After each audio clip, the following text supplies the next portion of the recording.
Lamentablemente para los puertorriqueños y para la ciudad de Nueva York, el auge de la industria manufacturera liviana en Nueva York en esa época, especialmente la industria del vestido, la industria de la costura, en donde trabajaron en su gran mayoría las mujeres puertorriqueñas y también hombres puertorriqueños que llegaban en esa época. Esa industria fue decayendo hasta prácticamente desaparecer a mediados de los años 70. Mi papá trabajaba en la industria de la aguja, costura, y entonces pues comenzaron trabajando en el área industrial de New York, que se conocía mucho por ese tipo de oficio. Llegó un punto en donde mi papá pudo tener su propia factoría, como le decían, y se dedicaba a hacer batas para mujeres, y estuvo ahí durante varios años, pero comenzó a entrar la realidad de ciertas cosas que no era tan bonito como se pintaba, y entonces pues en adición a ciertos problemas de salud de mi papá, que era asma y el frío le afectaba, pues entonces tomaron la decisión de regresar a Puerto Rico, y según ellos lo hicieron, los tíos, hermanos, hermanas que también estaban, muchos a la misma vez, se encontraban volviendo a su Puerto Rico.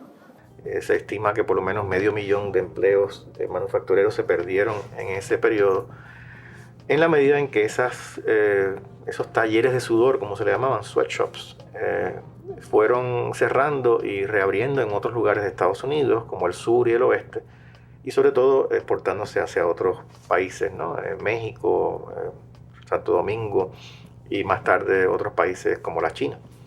Entonces, en ese momento, la situación económica de Nueva York entra en crisis, sobre todo a mediados de los años 70, y los puertorriqueños entonces experimentan quizás de manera más aguda que otros sectores de la población esa crisis económica. Pierden sus empleos, pierden su acceso a los programas gubernamentales, y todas las estadísticas de ese periodo muestran un deterioro severo.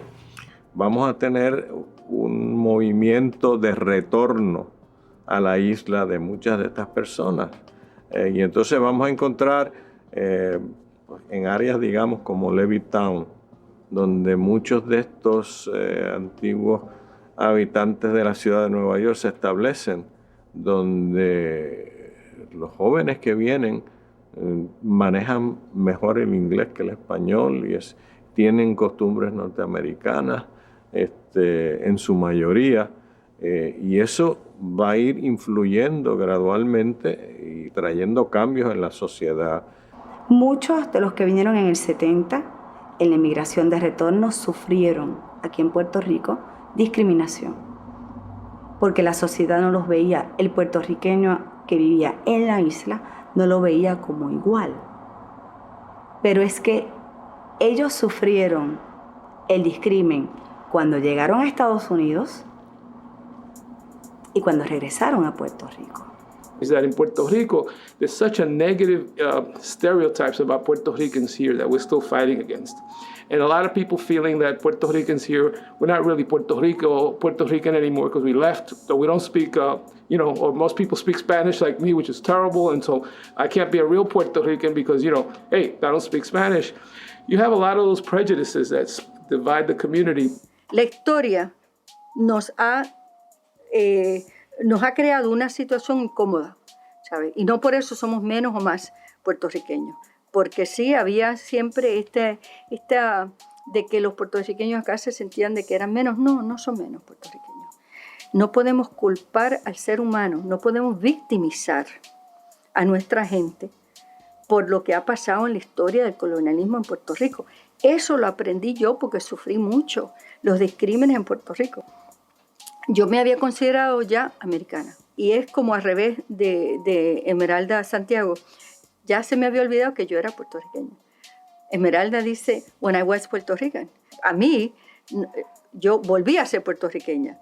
Cuando I was American. Entonces yo vuelvo a ser puertorriqueña, a recobrar mi idioma, a regresar al país. At that time, in the late 60s, early 70s, there was an attempt, I think, to bring the two struggles together. And I think that was, the fact that people tried and they may have failed was, to me, heroic and very important, because it showed that connection and that continuity in the Puerto Rican experience. And when we started saying at that time, you know, you don't have to speak Spanish to be Puerto Rican. You don't have to be a certain way to be Puerto Rican. You know, if that's your experience, if you're committed to the struggle, that's good enough. And that the Puerto Rican family is much broader than some people, you know, kind of project. It's not just people that, you know, live in Puerto Rico or just speak Spanish.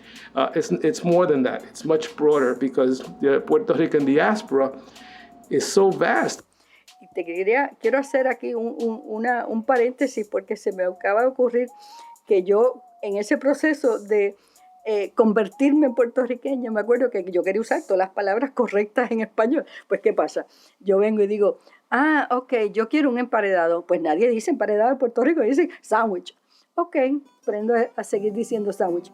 Y yo quiero una batida de fresa. ¿Tú quieres strawberry?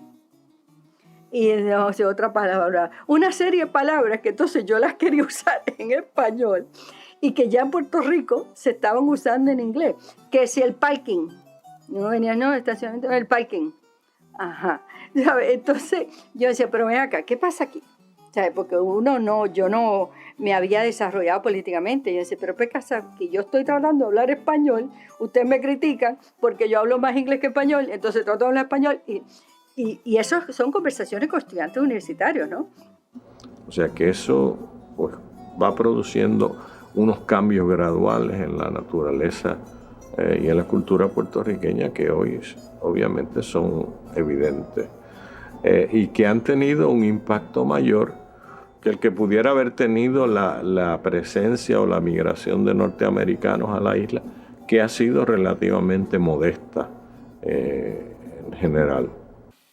Muchos puertorriqueños quieren negar nuestra historia, y nuestra historia incluye como uno de los factores más fuertes en el siglo XX la emigración.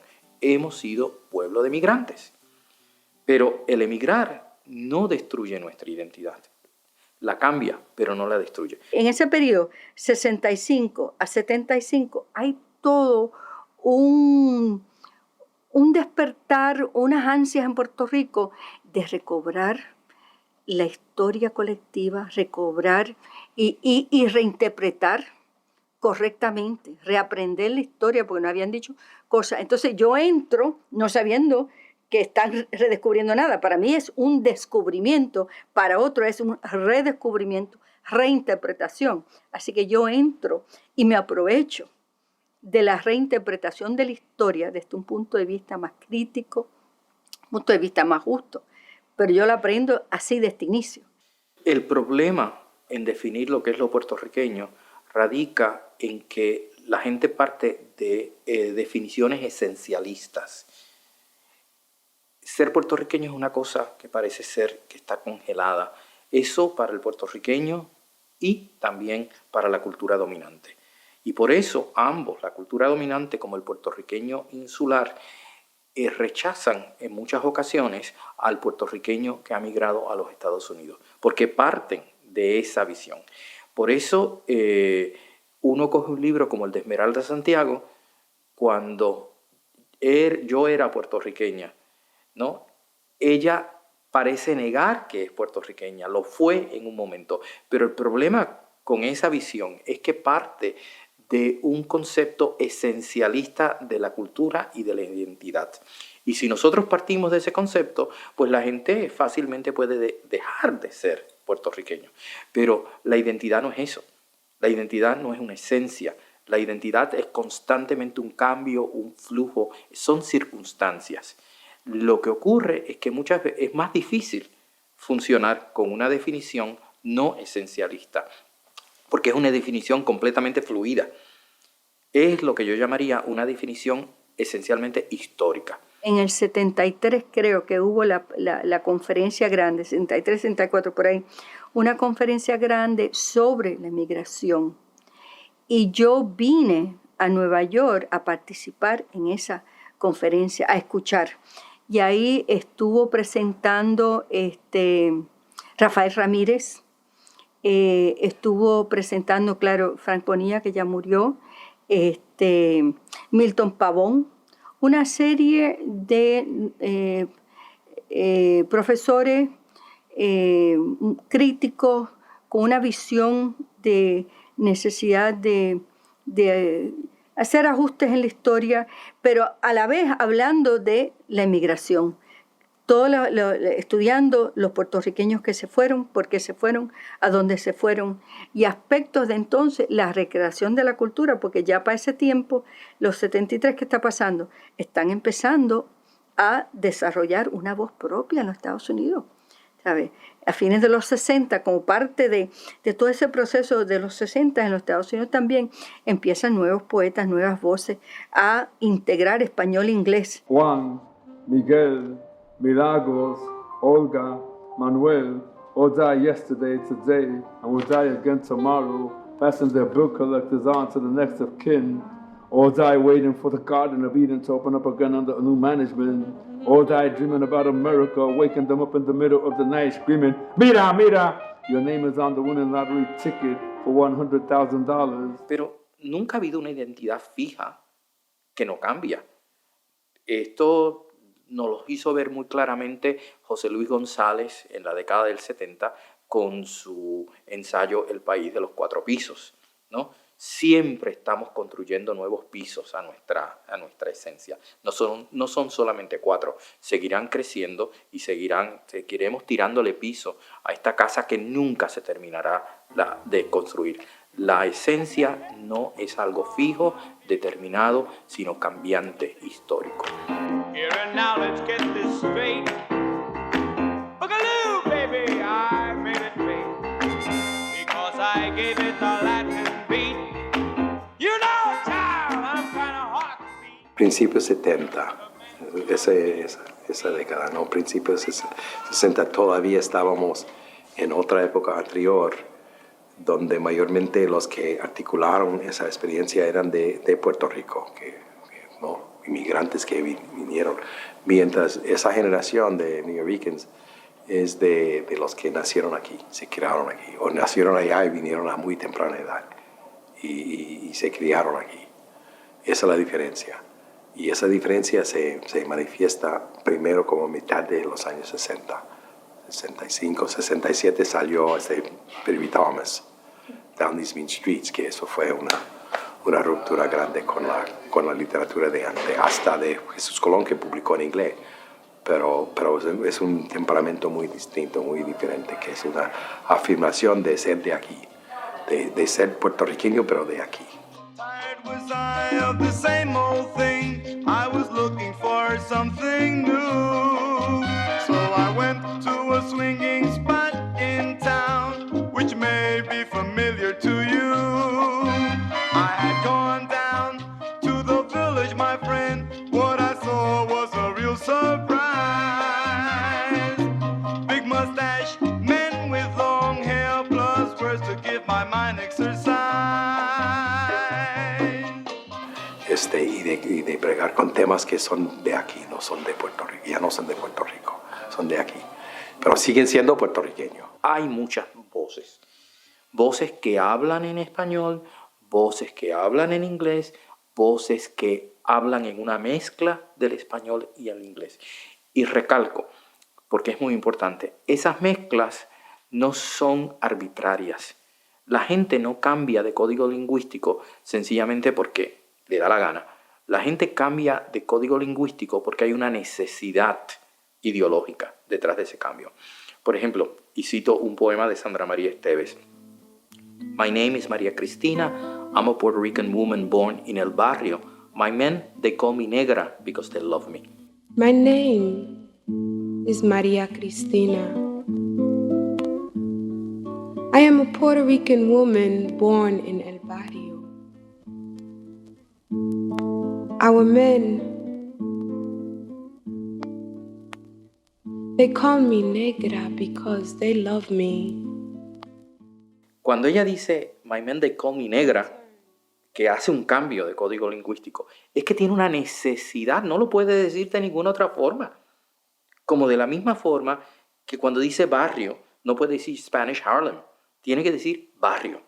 Entonces, la mezcla no es arbitraria. Yo puedo cambiar. Yo puedo empezar a hablar, and I can change to English, y entonces en español, and I can go back to English. Eso no tiene sentido. Eso yo estoy cambiando voluntariamente. Cuando ella cambia de código lingüístico, cambia porque hay una necesidad. No tiene otra palabra.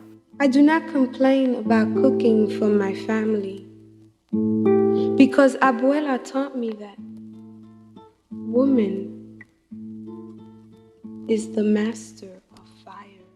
Yo recuerdo una vez que yo estaba con una amiga, profesora de literatura, puertorriqueña, nacida y criada en Nueva York, que manejaba perfectamente el español y perfectamente el inglés, y los podía tener separados. Íbamos a casa de otra amiga, estábamos en Upstate New York, y estábamos perdidos. Y ella dice, para expresar el sentido de estar perdido, "Where are we? ¿In Carajo County?"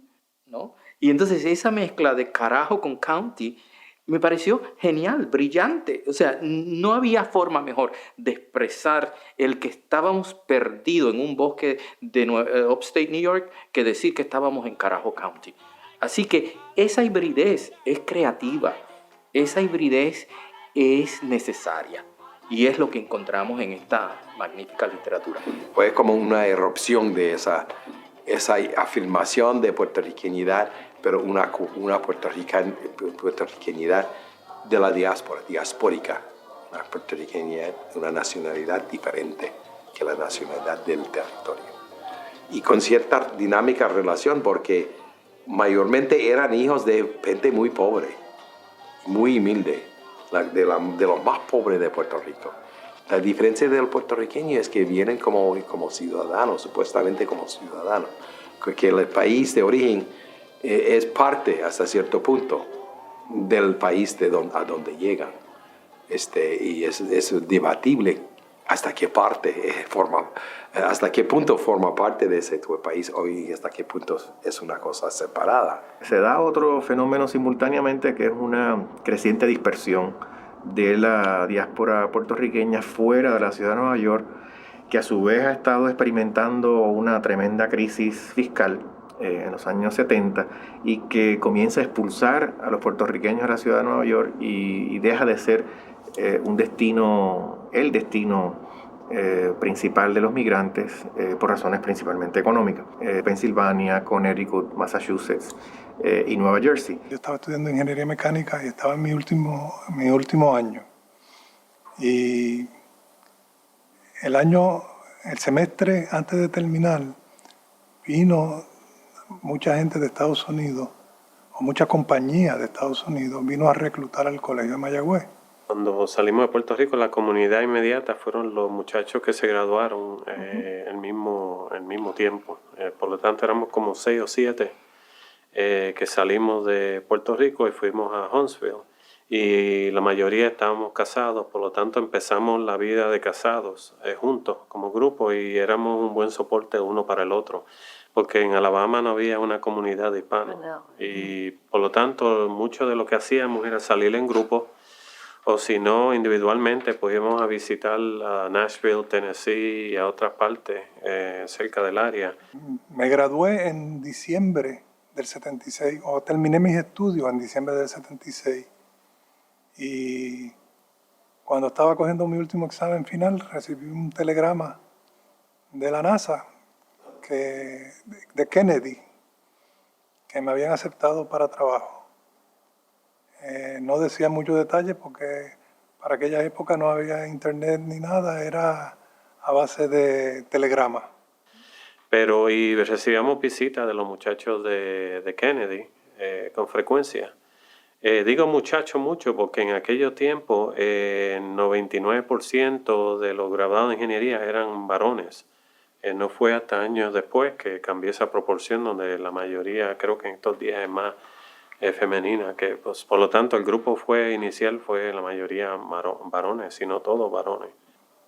Nosotros cuando viajamos a la NASA, viajamos a Miami y enviamos los vehículos para aquella época, en el 76 y 77. Los enviamos por barco para Miami. Y llegamos un enero 20 a Miami. Esperamos que llegaran los carros, porque vine con otro compañero, que llegaran los automóviles y guiamos desde Miami hasta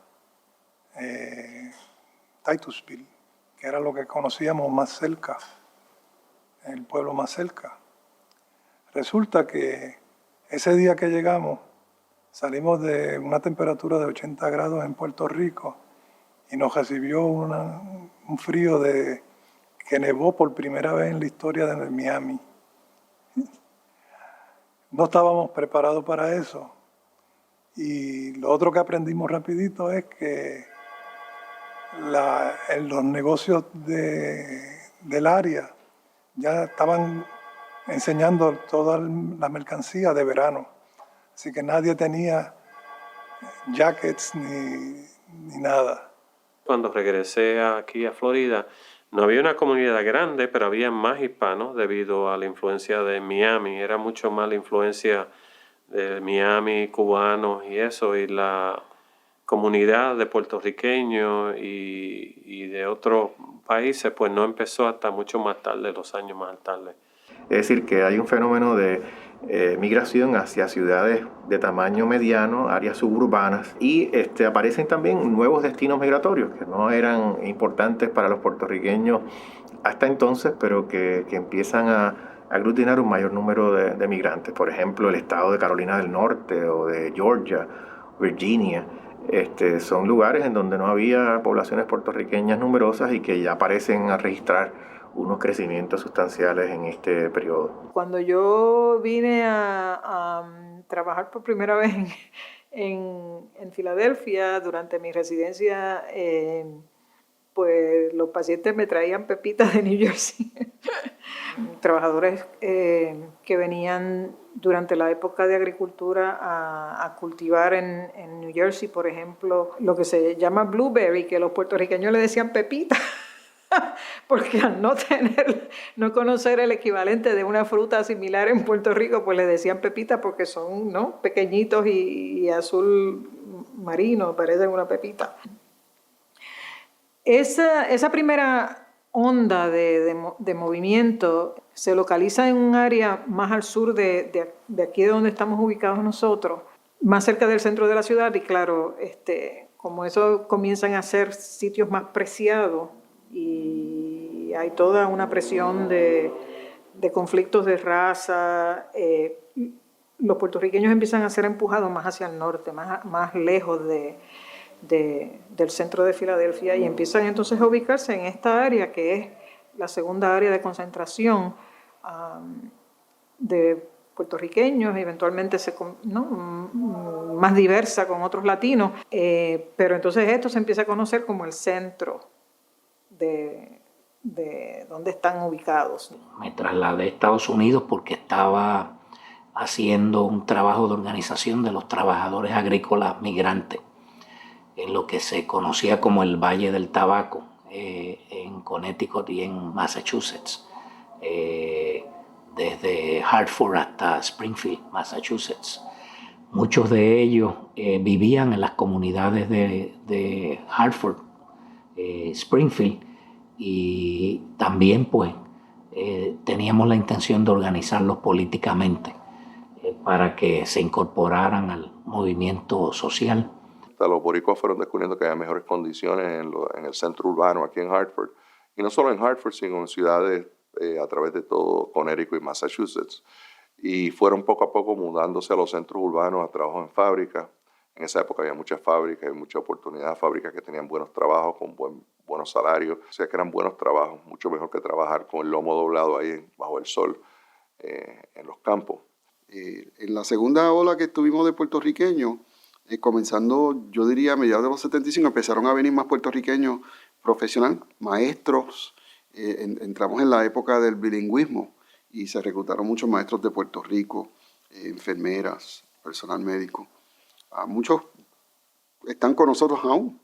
Según fue creciendo la población, se encontró con mucho racismo, personas que no entendían nuestra cultura.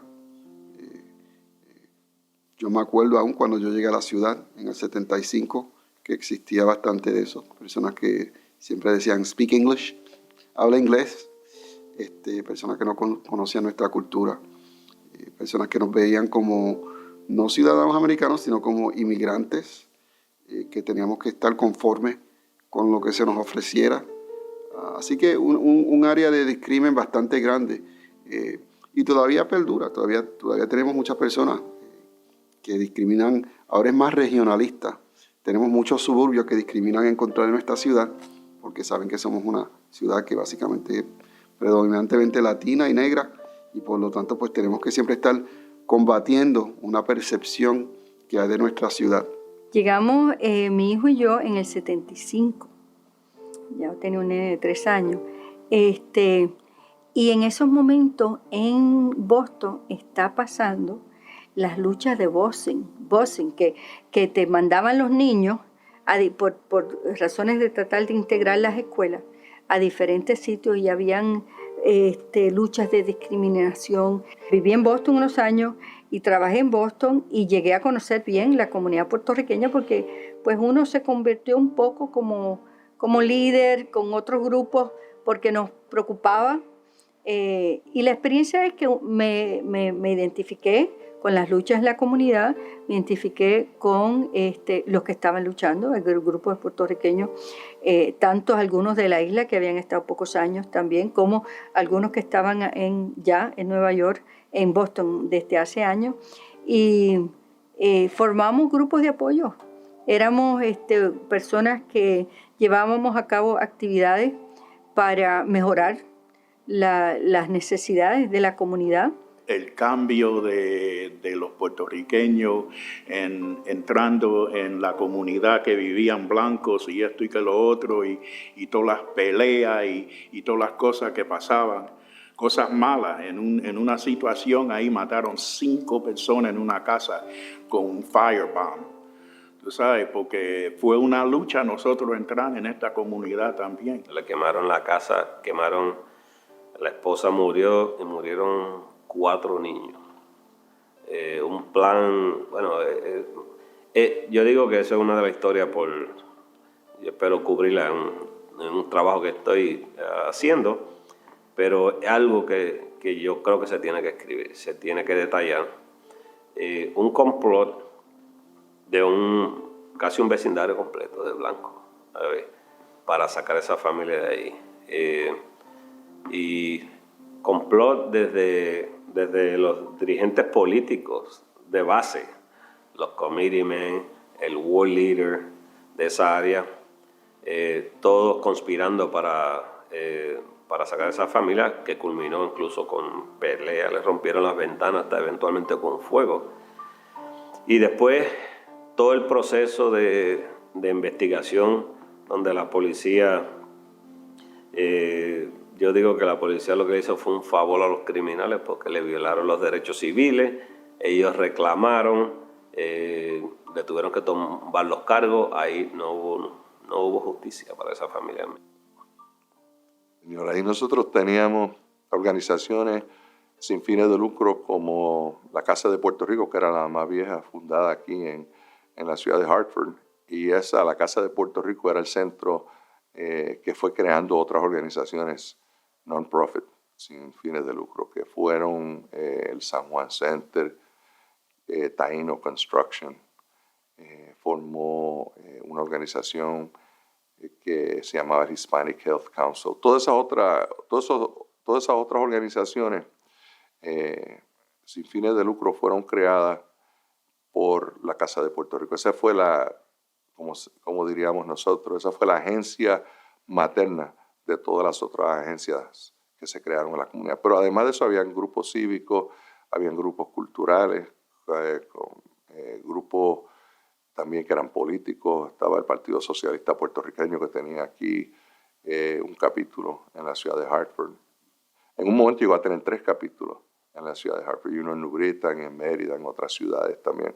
Estaba también algunas personas que estábamos tratando de penetrar el Partido Demócrata para que respondiera a nuestra comunidad. Corrimos a María Sánchez para la Junta de Educación de la ciudad de Hartford. Y también habíamos algunos de nosotros que lo mismo estábamos en la política del Partido Demócrata, pero también estábamos en la política radical, y dependiendo de cómo nos iba la cosa, si nos abrían la puerta, nosotros veníamos con los políticos, y si nos cerraban la puerta, le caíamos a palo. Entonces jugábamos los dos lados de la verja. El compañero Edwin Vargas había llegado a ser presidente del Consejo Central de todas las uniones de la Federación Americana de Trabajadores en Hartford, y fue el primer puertorriqueño en ser electo por trabajadores de otros grupos étnicos en reconocimiento por su trabajo de solidaridad con las luchas, con las huelgas, con los piquetes, con los reclamos de los trabajadores de todas las razas y nacionalidades. Y eso pues nos fue abriendo los ojos a ambos de que era importante ocupar esos espacios y que eso no significaba renunciar a nuestras convicciones de justicia y de igualdad. Todo lo contrario, significaba validarlos, ¿verdad? Una de las cosas del puertorriqueño aquí, incluso aquí tenemos instituciones bastante,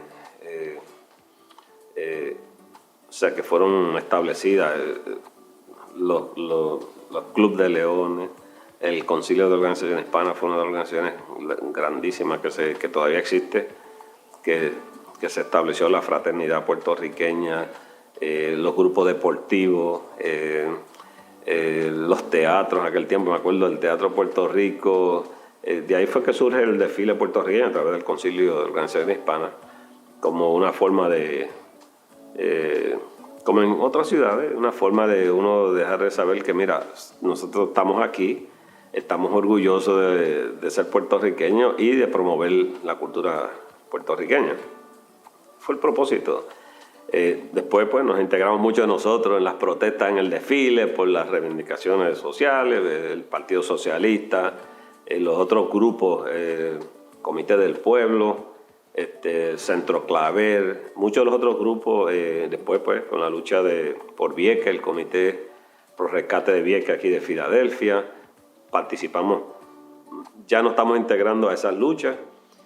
Bueno, yo fui fundador y presidente de una organización a la cual yo le di mucho tiempo, que se llamaba el Comité Puertorriqueño para la Acción Política, el Puerto Rican Political Action Committee, para tratar de remediar esa situación. Y luchamos para que hubiera asambleístas municipales, para que hubiera representantes estatales. Yo recluté al licenciado Juan Figueroa, que fue uno de los primeros que se lanzó para representante estatal. Reclutamos gente como Mildred Torres y otros para que se lanzaran para la Asamblea Municipal. Yo luché para que hubiera el primer hispano que fuera abogado del municipio, que se llamaba Jorge Simón, y ahora es juez superior de la Corte Estatal. Y luchamos para esa representación. Yo diría que sí la logramos, pero desafortunadamente en los centros urbanos, en la política urbana en Estados Unidos hay mucha corrupción, hay mucho dinero, hay mucho dinero envuelto, hay muchos motivos envueltos que no son los más puros, y muchas veces la fuerza de esas maquinarias políticas dentro de la ciudad tiene más fuerza que la lealtad de la comunidad.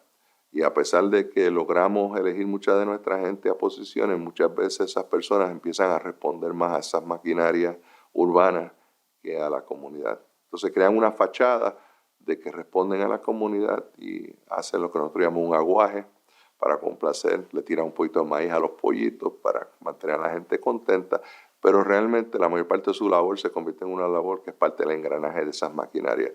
Hemos tenido gente buena que la hemos elegido y nos han salido buenos líderes, pero hemos también tenido mucha batata. La situación que me trajo en realidad a la comunidad afuera de la música fue mi trabajo en las relaciones humanas. Y entonces en ese trabajo empecé yo a aprender de todos los diferentes abusos y cosas que le estaban pasando a nosotros los hispanos aquí en la ciudad de Filadelfia. mucho problema con trabajo. Eso me gustaba a mí mucho, porque yo entraba en el trabajo y tenía el poder de decirle al dueño, tú sabes, que tenía que parar lo que estaba haciendo, si no, yo tenía el poder de jalarle todos los records, bueno, ponerlo en tremendo problema. Y ellos no querían eso. Ellos le daban el trabajo para atrás o cambiaban. Mucho piquete que hice con Ben, tú sabes, un sinnúmero de cosas que después que yo pasé esa etapa y yo trabajé con ellos 3 años, después de eso yo dije, yo me quedo en la comunidad, porque hay mucho trabajo que hacer en la comunidad, mucha discriminación, mucho maltrato, hasta las casas que tenían los viejitos y todo eso, mucho maltrataban las personas que estaban ahí, que estaban supuestos a cuidarla, tú sabes, pero no, mucho abuso. Cuando yo llegué en el 72 aquí a la ciudad de Hartford, la comunidad estaba tan discriminada abiertamente, tan abiertamente discriminada, tan abiertamente hostigada por la policía, tan abiertamente atacada, que se borraban las distinciones de quién había nacido acá, quién había nacido allá, se borraban las distinciones de quién era profesional, de quién había recogido tabaco, y todo el mundo compartía, porque era un mecanismo de defensa de una comunidad que tenía que depender de sí misma. Y entonces, en cierto sentido, era positivo para la comunidad porque había una unidad que borraba las cuestiones de clase.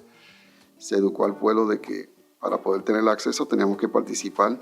Se inscribieron votantes. Yo participé en una de las primeras campañas de votantes masivas de electores, que fue una campaña que de hecho fue pagada por el gobierno de Puerto Rico. Inscríbete y vota, que duró 76, 77 hasta el 78. Lo otro que aprendimos es que como grupos minoritarios teníamos que trabajar uno con el otro para tener mayor efectividad política. Entonces ahí es que tuve la comunidad afroamericana, la comunidad West Indian, la comunidad jamaiquina y la comunidad puertorriqueña unirse de esfuerzo para poder sacar candidatos. De hecho, a pesar de que somos la mayoría en Hartford, nunca hubiésemos sido exitosos como candidatos si no hubiésemos creado puentes con otros grupos minoritarios. Y eso puede hacer factible que un candidato latino, un candidato puertorriqueño, un candidato afroamericano pudiese salir electo como alcalde en esta ciudad. Porque a pesar de que éramos numéricamente la mayoría, en muchos aspectos antes éramos la minoría porque muchas de las personas no se estaban registrando para votar o el índice de salir a votar era bien bajo. Así que tiene todas estas cosas que empiezan a unirse y convertirse en un ambiente que nos dio un poquito más de oportunidad para poder participar y ser exitosos. Desafortunadamente, al correr los años, esas divisiones se están viendo en la comunidad.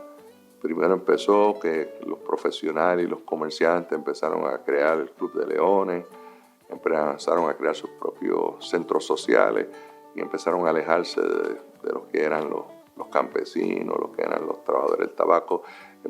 Dejaron de compartir socialmente y se fueron creando divisiones similares a las que existen en Puerto Rico, divisiones de clases sociales que existen en la isla también.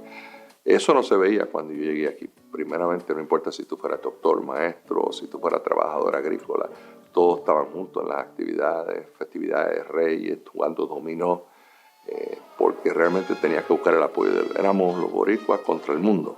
Para los boricuas que están ausentes, es para ustedes esta canción, porque no hay duda que ustedes quieren a su borinquen de corazón. Si un jibarito en su lista triunfa, ustedes saben darle valor. Lo quieren todos, lo felicitan y lo bendicen con su calor. Boricua de la banda allá, eso sí que son borinqueños. Boricua de la banda acá, que son de veras puertorriqueños. Boricua de